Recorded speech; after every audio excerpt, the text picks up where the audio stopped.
Hi friends, welcome to my YouTube channel Odisha అత్త తెలంగాణ కోడలు.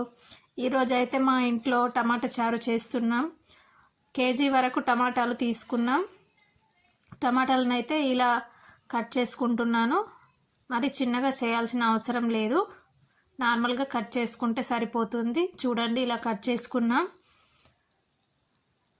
Stove on చేసి ఒక కడాయి పెట్టుకొని, ఆయిల్ ఏం అవసరం లేదు, కడాయిలో వేసుకొని మూత పెట్టి ఒక 10 నిమిషాల వరకు ఉడికించుకోవాలి. చూడండి, ఈ విధంగా ఉడికిపోయాయి.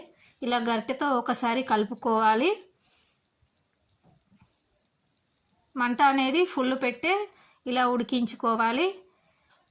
ఉడికించుకున్న తర్వాత ఒక 5 నిమిషాలు పక్కన పెట్టి చల్లార్చిన తర్వాత మన టమాటాలను మంచిగా కలుపుకోవాలి. కొన్ని వాటర్ వేస్తూ ఇలా పిసుక్కోవాలి.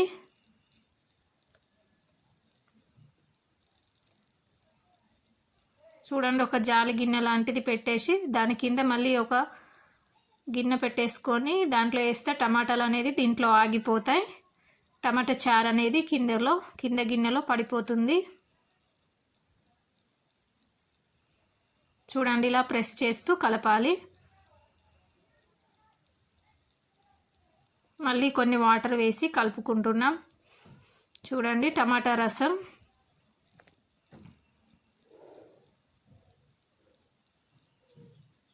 నాకైతే దీని టేస్ట్ అయితే హోటల్లో చేసుకుంటాం కదా, అలా అనిపించింది. మనం చట్నీతో పాటు మనకు సాంబార్ ఇస్తారు కదా, అలా బాగుంది. దీంట్లో వేయడానికి ధనియాలు, వెల్లుల్లిని కొంచెం కచ్చపచ్చగా దంచుకోవాలి. మళ్ళీ ఒక గంజు పెట్టుకొని 2 పావుల వరకు ఆయిల్ వేసుకోవాలి. దీంట్లో మెంతులు వేసుకోవాలి. ఎండుమిర్చి 4-5 వేసుకుంటే సరిపోతుంది.